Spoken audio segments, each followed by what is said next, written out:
Let's talk about the laws of physics, the laws of thermodynamics, and the inverse square law of light. These are all things that are in place as laws because you get the same result every time. That's why it's a law. The laws of physics. Alright, the laws of physics say that you cannot combust chemical rockets in a vacuum. You can't combust anything in a vacuum. But more importantly, you can't thrust in a vacuum. If you was to pull your little vacuum chamber with a little fan, little feather hanging in front of the fan, you pull a 29-inch vacuum on that chamber and turn that fan on. That feather will not move one little bit because there's no thrust in a vacuum. So not only would you not be combusting chemical rockets in the vacuum of space, you would not be thrusting either. So even if you could magically combust your chemical rockets in the vacuum of space, you would have no thrust. You would go nowhere. So I mean, these charlatans, they defy the laws of physics that they set as a precedent. The second law of thermodynamics says that nature abhors a vacuum. You will never find a high-pressure vacuum above a low-pressure atmosphere without a physical barrier in between the two, because the same thing will happen every time. The high-pressure vacuum will suck up the low-pressure atmosphere, and it will cease to be. That's what a vacuum does.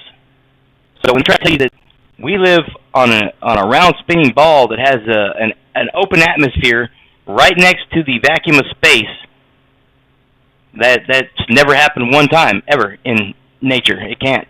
It cannot. Nature abhors a vacuum. Inverse square law of light says light does not travel infinitely far. Well, mainstream science will have you believe otherwise. They'll have you believe that you can see light year stars in the sky that are light years away. That would be impossible. I mean, if the sun was okay, let's put it in this perspective. If you was to look,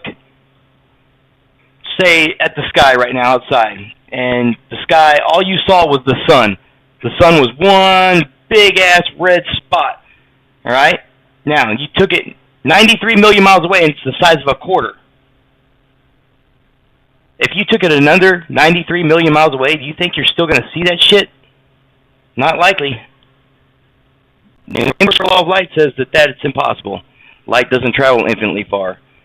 In fact, light weakens substantially for every little bit of distance that it is away from the source. Here's a good example: the moonlight. By the standards of the moonlight that we see here on Earth, you know, a light that's bright enough that you can read by it when it's full. That would make the light on the surface of the moon, if there ever was such a thing, that you could land on the surface of the moon, it would be 60 times brighter on the surface of the moon. That would be enough lumens to melt the damn eyeballs right out of the astronauts that claim they went there.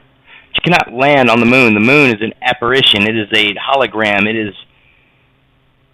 It's not physical terra firma. You cannot land on it. Think about it this way. We've all seen the moon during the daytime, right? When you look at the moon during the daytime, you can see the fucking blue sky right through it. The blue sky right behind you can see right through it. When the moon is up at nighttime, and it's a half moon, all right? The other half is still supposed to be there, right? They're just saying that, that half is not being illuminated by the sun's light, so at this time right now, that half is dark. Well, it's still supposed to be there, right? In the dark. Well, how come you can see a star right in the spot where the other half of the fucking moon is supposed to be? Come on, man. You can't land on something that you can see right through. It's just impossible, dude. The moon is a holographic projection projected into the ionosphere, and its substance is plasma. The moonlight is color. You can do your own experiments and check the temperature of the moonlight. The direct moonlight is going to be colder than in the shade of the moonlight. That would be impossible.